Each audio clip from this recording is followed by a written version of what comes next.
Alright, so today we're going to learn everything you need to know to get started in crochet. First, when you buy your yarn, there will be an indication as to what hook size you need to use. So you grab your ball of yarn, coordinating hook size, in this case I'm using an 8, and scissors, and that's all you need to get started. So you will be beginning with a slip knot, and how you do that is wrap the yarn around your finger twice, leaving a tail, pull the back loop over the front loop, and then pull what is now the back loop over that loop. Then you grab this and pull it tight, and this is where you'll be inserting your hook. So we'll do it one more time. Wrap the yarn around your finger twice, back loop over the front loop, back loop over the front loop again. Pull this up while holding the tail, insert your hook, and then pull it snug to your hook, still leaving a little bit of room to work. You'll then do a foundation chain, so the pattern will indicate how many stitches you need. In this case, we are going to do 10. How to hold your yarn, everybody does it differently. I like to hold it under these 3 fingers and bring it up over my pointer finger, but you can do whatever is comfortable for you. So how you get started, grab the yarn, pull it through the hoop that is on your hook,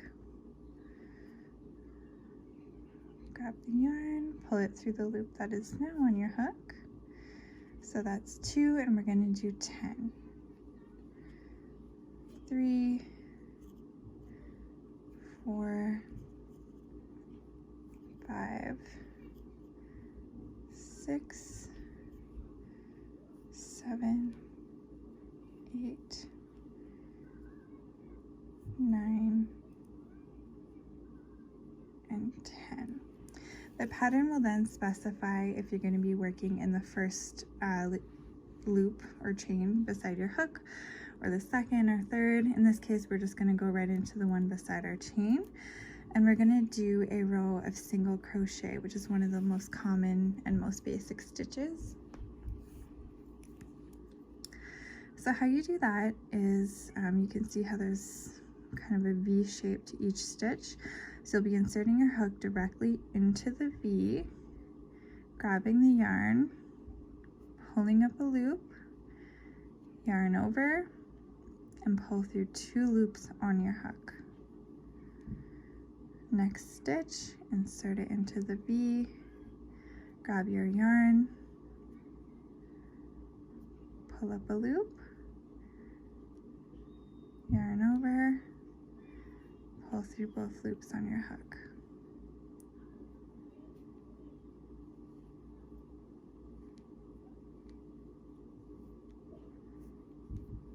So that's 3. We'll go along and do 10. Pull up a loop, yarn over, pull through both loops on your hook.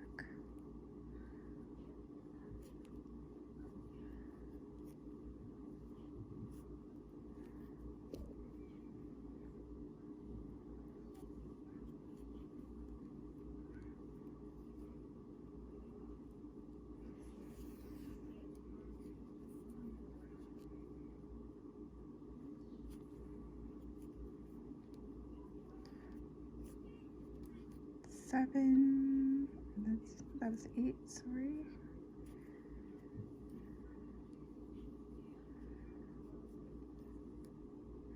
And I do recommend starting with a larger hook and a more bulky yarn, just so you can see the stitches very easily and just kind of get a feel for everything.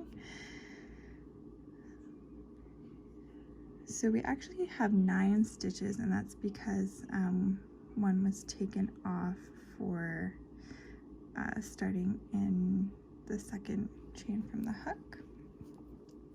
So now the pattern will say if you have to chain 1 or chain 2.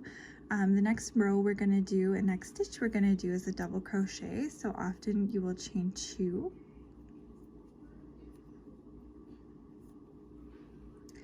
And always chain before you turn your work.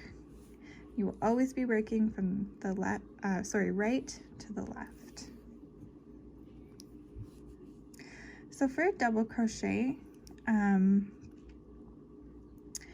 going to yarn over first, insert your hook into the stitch. Now instead of inserting it into the V like we did in the foundation chain, you're actually going to be going underneath both of these loops, and it would be the same if we were to do another row of single crochet.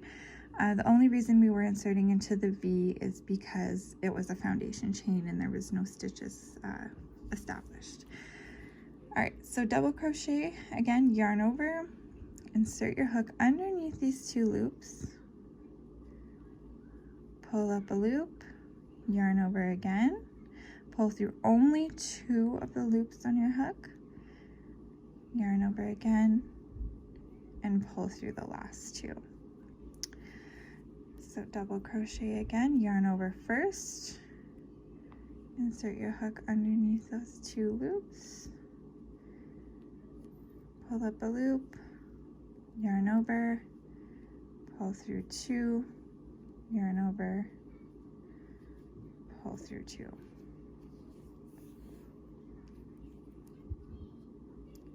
Yarn over, insert your hook, pull up a loop, yarn over, pull through 2, yarn over, pull through 2.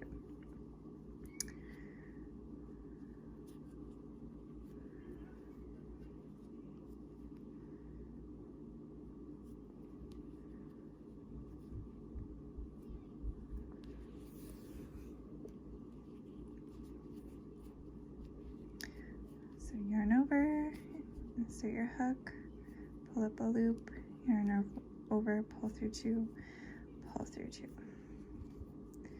So we've got 4 more stitches to go. The next row, we will do another row of single crochet just to show how it's done once you have established all your stitches and how it looks when it's not just going into a foundation chain.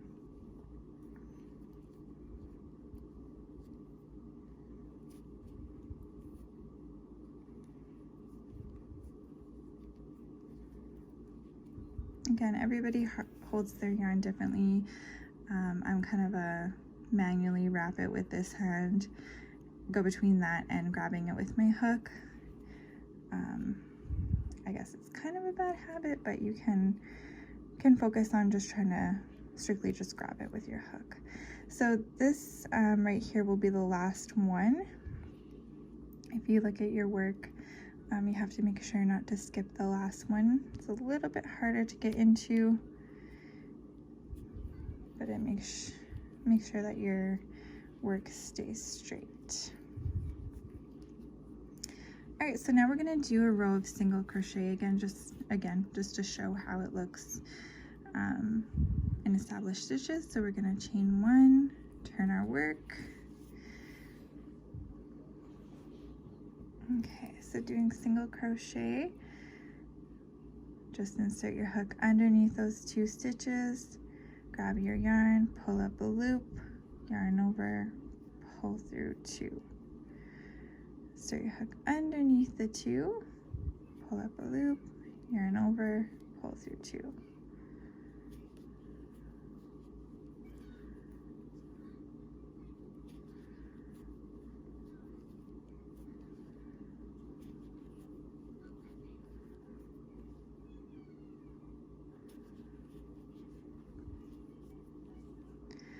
So a great project to start with is dishcloths. They're square, you can use any stitches you like. It's good just to start off and get the feel for things. After that, I would recommend like a simple blanket pattern because you get lots of practice in making everything straight and using all different kinds of stitches. So the last stitch we're going to do in this video is the half double crochet. It's great for borders and it's a very clean stitch that's slightly more bulky than the single crochet. So we are going to chain 2, turn our work. So half double crochet, you will be yarning over first, inserting your hook underneath the 2 loops, pulling up a loop, yarning over again, and pulling through all 3 stitches on your hook. Again, yarn over, insert your hook, pull up a loop, yarn over, pull through all 3. Yarn over, insert your hook, pull up a loop, yarn over, pull through all 3.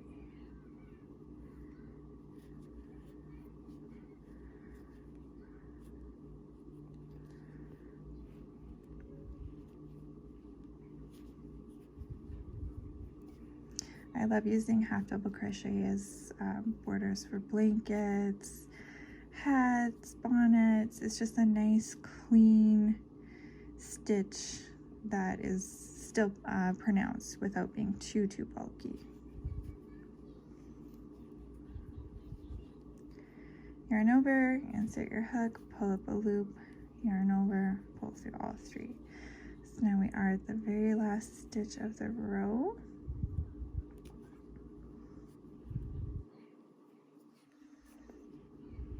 Alright, so you can see all your stitches. We have our foundation chain, single crochet, double crochet, single crochet again, and half double crochet. Alright, well thank you for watching my video, and hopefully this was informative enough for you to get started on your crochet journey. Subscribe to my channel for more. Thank you.